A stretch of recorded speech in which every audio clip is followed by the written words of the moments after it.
I want to start by acknowledging the Wurundjeri Woiwurrung, Bunurong Boonwurrung, Djajawarrung and Tangarang peoples as the traditional owners and custodians of the land and waterways of which I live on and speak to you from today. The Macedon Ranges where I live is rich with Indigenous knowledge, history, culture and storytelling that dates back at least 26,000 years. I acknowledge the true history of our significant Aboriginal sites, including Hanging Rock, Mount William and Mount Macedon, and recognise that Indigenous ecological knowledge has sustained life for tens of thousands of years. It will be fundamental to our ongoing protection of animals and the environment. I look forward to working together as an ally over the next 4 years.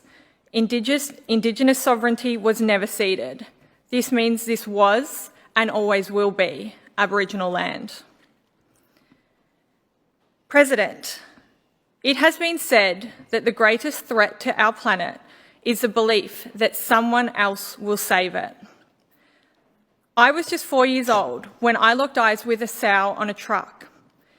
Curious and newly obsessed with pigs after watching Babe, I asked my parents where she was going. They didn't lie, and from that moment I declared, I don't want to do that anymore. It's safe to say, as I stand here 26 years later, at 30 years old, and as Victoria's second Animal Justice Party MP, it wasn't just a phase. I grew up in Inverleigh, a small farming town in Western Victoria, where I spent every spare moment I had with animals. My horses, my guinea pigs, my budgies, cats and dogs. The revelation of how animals in our state were treated, even as a young child, was a defining moment. Life is made up of those defining moments, and for me, there have been many. I studied a Bachelor of Laws and Communications at university, and from there, my adult working life has always been political. From my role as a digital campaigner in the union movement to advocating for the hard-earned retirement savings of working people at Industry Super Australia, and as Chief of Staff to Andy Medic. In 2016, I took a cleaner to meet the Premier. He had been in his job cleaning the Premier's office since Dick Hamer, but he had never been able to take long service leave. Despite working for almost 4 decades in the same building, every time he was close to qualifying, his entitlements would be erased with the arrival of a new contractor. A few years later, this Parliament legislated portable long service leave. And it was then that I realised the profound impact that politics can have on our own lives and the lives of the most vulnerable. It was another one of those defining moments. I felt this again when I was able to attend a Melbourne abortion clinic and make a legitimate medical decision over my own body without being harassed or intimidated after this Parliament legislated safe access zones. I feel it each and every time I receive treatment for my chronic illness and often debilitating autoimmune disease, and I show my Medicare card. And I especially felt it as I sat in the gallery of this very chamber to watch Victoria become the first state to ban puppy factories, after decades of campaigning from Oscar's Law, an organisation I have been so proud to be president of up until my election. Yet, despite my passion for politics, and the powerful tool it is for creating a kinder, fairer, more just society, becoming a politician was never part of my plan. I always felt that I belonged in the background. I was led to believe that women like me belonged in the engine room and not in public life. It is no secret I have a more colourful background than most politicians. But at one point in my life, it was a secret, and it was a secret that was stolen from me. This defining moment was in the summer of 2012, when I was in my second year at Deakin University and working as a topless waitress and stripper. I did everything that I possibly could to protect my anonymity from my peers, but it didn't work. My whole world stopped on the day that my phone pinged with a notification that I had been tagged in a post on Facebook. I froze, staring at a photo of myself on the screen and a thread of comments beneath. We know that university campuses have historically been a petri dish for misogynistic behaviour, but at the same time, for many men, it is where they get their first taste of politics.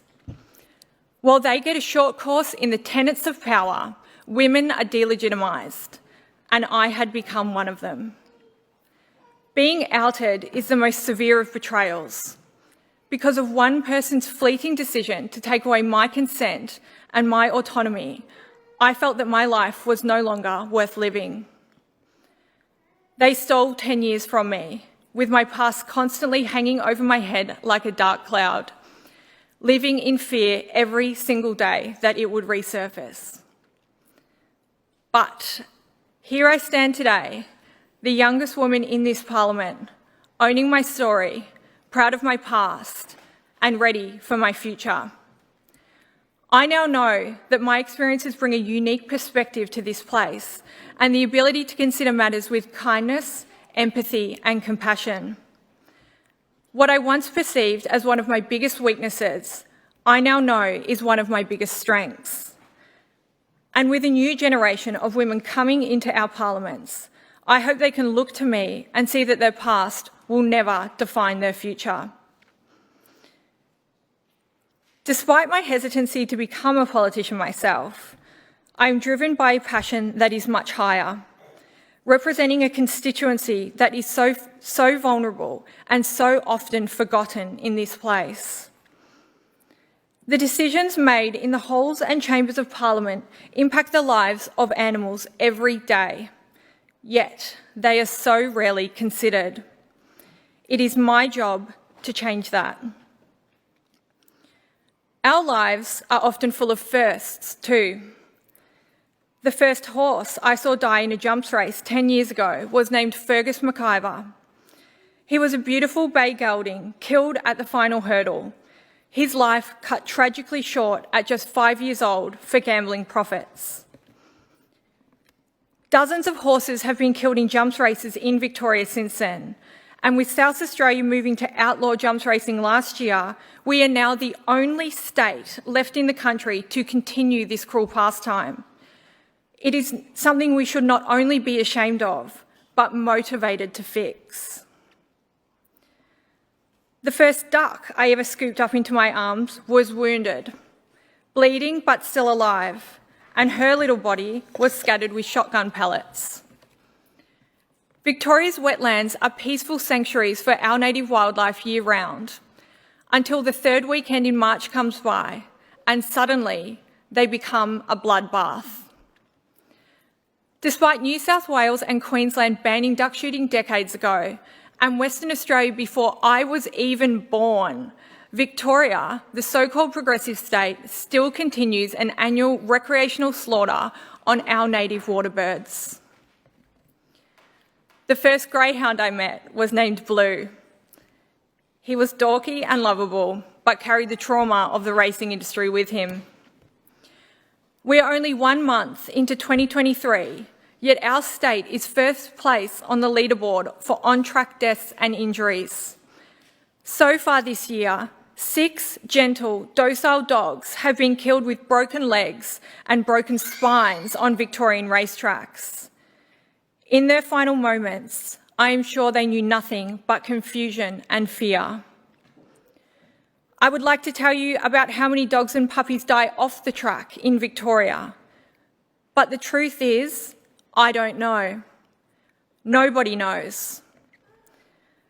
I have 2 rescued greyhounds in my office, and as lazy as they truly are, they are so good at their new roles, because now their job is changing hearts and minds about just how special and loving greyhounds are, and just how much they deserve to be companions, not commodities.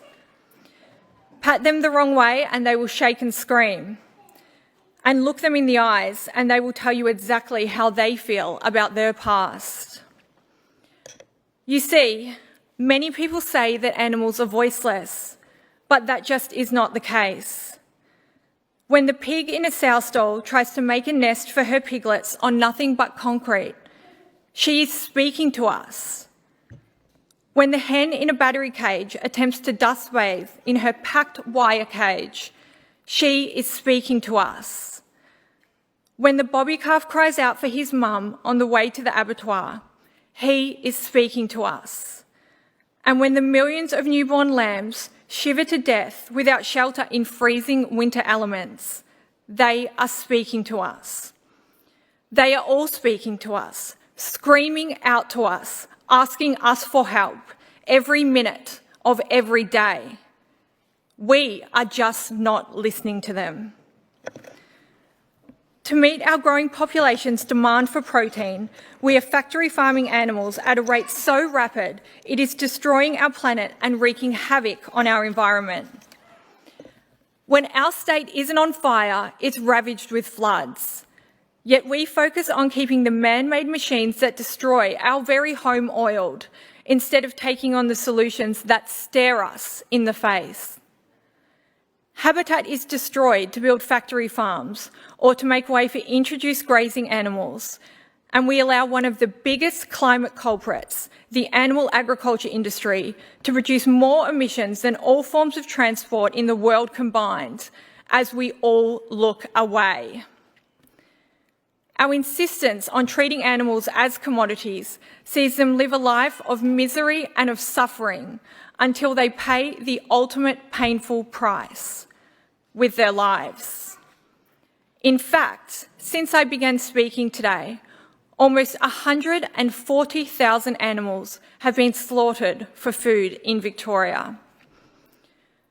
Their so-called protection under legislation is a myth.